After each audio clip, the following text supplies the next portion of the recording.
Olá, Natália falando aqui, e hoje a gente vai estudar um pouco da história da elétrica. O estudo da eletricidade, na verdade, faz parte de um campo maior da física chamado eletromagnetismo. Nele se estuda tanto os efeitos magnéticos quanto os elétricos. O nosso curso a gente vai focar aqui.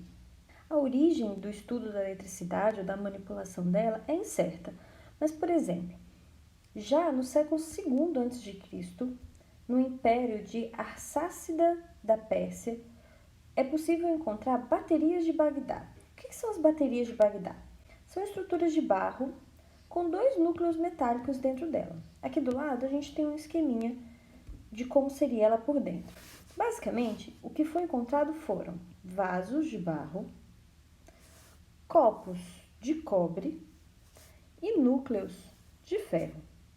Acontece que na superfície desses metais foram encontradas soluções ácidas, o que fez acreditar que eles eram usados como baterias, que é o princípio da bateria, dois metais dentro de uma solução ácida.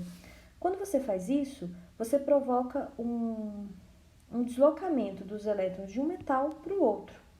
Bom, especula-se que eles usavam essas baterias para depositar metais em superfícies, como se fossem dar banho de ouro, de prata em joias.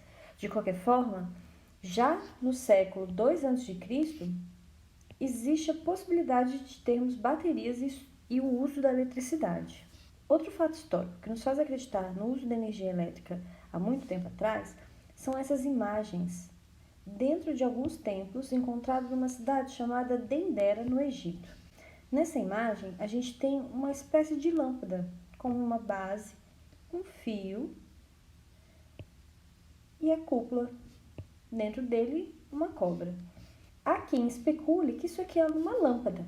Existe um museu chamado Parque dos Mistérios, na Suíça, que reproduziu essa possível lâmpada e as baterias de Bagdá. Na verdade, estima-se que cada bateria de Bagdá conseguia produzir 1 volt. Se você pensar, uma pilha dessas que você coloca no controle remoto, ela produz 1,5 volts. Existe um vídeo, infelizmente em inglês, que trata um pouco sobre esse assunto e tenta entender se era possível ou não a existência dessa lâmpada naquela época. De acordo com o vídeo, ele acredita que sim. Mas, de qualquer forma, existe a história clássica do surgimento do estudo do magnetismo e da eletricidade. E é esse que eu vou contar para vocês. Âmbar é uma resina que vem das árvores. E essa resina, ao entrar em contato com o ar, endurecia. A sua cor era muito bonita, na verdade é muito bonita. Hoje em dia é chamada de cor âmbar, mas é esse caramelo meio claro. Então era comum as pessoas pegarem esse pedaço de resina, polir para fazer colares, para fazer joias e afins. Quando era polido, ele começava a atrair pequenas penas, palha, o que era algo surpreendente e inexplicável. Vocês talvez devem lembrar do âmbar no filme Jurassic Park, em que você tem uma peça de âmbar com um mosquitinho dentro. E desse mosquitinho foi tirado o sangue que produziu os dinossauros. Tales de Mileto tentou explicar um pouco o porquê que uma pena ou um pedacinho de palha seria atraído por esse âmbar. Ele partiu do princípio que o âmbar possuía alma, e era essa alma que atraía esses pequenos objetos desprovidos de alma. Muito tempo depois, quando se descobriu o real motivo dessa atração, que são as cargas elétricas, deu-se o nome da carga negativa de elétron, em homenagem à palavra em grego que significa âmbar. Tales de Mileto também explicava que algumas pedras, chamadas magnetitas, atraíam objetos ferrosos também por possuir essa alma. Outros 2 pesquisadores que também estudaram essa linha, eletricidade e magnetismo, foi o Girolamo e o Nicolo. Observa que o âmbar, hoje nós sabemos, atraía pequenos pedaços de palha ou mesmo a pena porque ele ficava carregado ao ser esfregado e criava uma atração elétrica, enquanto a magnetita atraía porque produzia um campo magnético. Ressaltando aqui que o Nicolo ele percebeu a repulsão elétrica, e é daqui que vai sair a noção de positivo e negativo. Otto Von, em 1672, conseguiu produzir a primeira máquina eletrostática, capaz de gerar carga elétrica.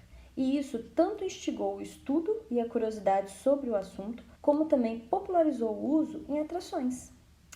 Francis conseguiu fazer uma máquina usando peças de vidro, enquanto Otto usava bola de enxofre, o que era muito mais difícil de manusear e manter. A partir desse momento, o uso e o estudo de cargas elétricas ficou bem mais popular. No início, acreditava-se na existência de um fluido elétrico. Charles Dufay foi um grande defensor dessa ideia. Para ele, existia um fluido resinoso, que era produzido em resinas, como o âmbar. Já o outro fluido era um fluido vítreo, que era produzido com o uso de vidros. A ideia é que tanto o fluido vítreo quanto o resinoso se atraíam. Ou seja, se eu tivesse uma resina e um vidro carregados, as duas peças se atraíam. Porém, se eu tivesse duas resinas carregadas ou dois vidros, elas se repeliam. E aqui começa a nascer a ideia de que esses fluidos de alguma maneira eram diferentes entre si. Benjamin Franklin, aquele que está na nota de $100, chegou a chamar esse fluido elétrico de fogo elétrico, como se fosse algo que permeasse o objeto. A abordagem matemática desses efeitos nasce com Franz e com Coulomb, dois grandes pesquisadores que inclusive foram contemporâneos. E é aqui que nasce a relação entre força, carga e distância dos objetos.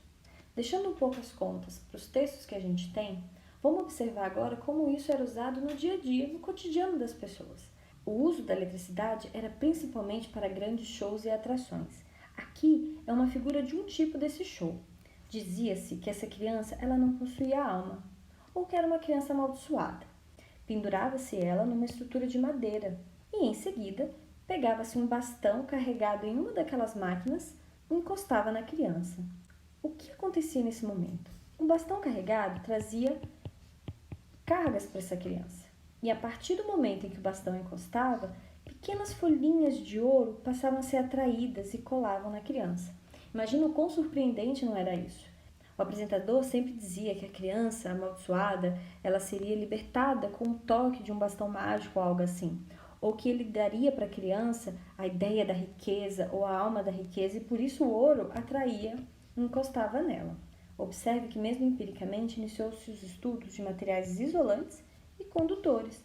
Ou seja, o bastão tinha que ser condutor para conseguir levar a carga até a criança, enquanto a estrutura que ela estava pendurada tinha que ser isolante, para que essa carga ao chegar aqui não descarregasse. Aqui eu vou mostrar para vocês uma cena de um filme que tem no Netflix. Observe. Mr. Bryson, the galvanizer! Who amongst you has ever wondered if the dead could return to life? Thanks to scientific discovery, mankind is on the cusp of conquering mortality. Using this frog and an electrical current,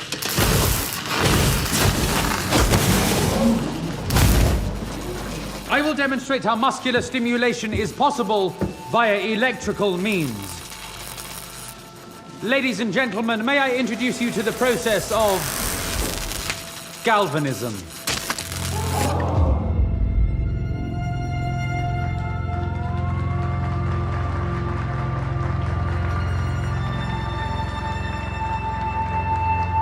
Essa mocinha na plateia é a Mary Shelley.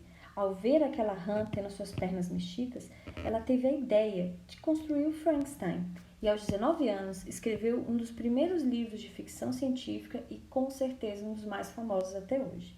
Influenciada pela visão de algo novo, algo que para ela era sobrenatural e, no entanto, era apenas corrente elétrica. Galvani, que foi o grande precursor disso, fazia testes com rã, onde ele colocava pedaços metálicos em 2 pontos dos nervos e fazia com que a pata mexesse. Isso não só auxiliou a medicina a entender como que a gente movimenta os nossos músculos, como contribuiu e muito para o estudo de correntes. Bom, agora que a gente já tem uma visão histórica de como tudo nasceu, dê uma olhada em 2 materiais postados na sala de vocês dentro da aula 1. O primeiro deles faz parte da apostila Fundamentos de Eletricidade, da autora Kelly Vinente. Foi uma apostila criada para o curso técnico de manutenção e suporte de informática. Nesse recorte da apostila dela, ela vai falar um pouco de sistema de medidas. O objetivo principal é ampliar o entendimento e perceber a importância da notação científica. Aqui vocês vão reparar que a notação científica ela é muito relevante dada a ordem de grandeza dos números que vamos trabalhar. Ela também tem como objetivo avaliar a ordem de grandezas e de representar medidas em notação científica. Por fim, reconhecer e transformar algumas unidades básicas. Leiam com muito cuidado.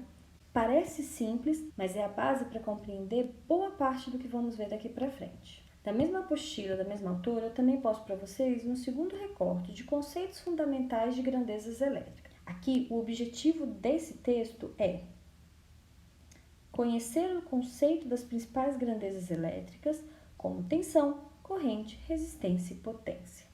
O interessante desse texto é que ele é muito mais qualitativo, ou seja, ele explica mais o que são cada uma delas, do que quantitativo, que seriam contas em si. Depois da leitura desses dois recortes, peço que vocês leiam o terceiro documento, que é uma parte da apostila de eletricidade do professor Jean-Louis Farias. Nessa apostila, ele vai tratar novamente de grandezas elétricas, contudo, ele vai trazer uma abordagem muito mais matemática do assunto. E aí vocês vão começar a entender as proporções e relações que existem entre as grandezas físicas. Bom, é isso. Boa leitura a todos.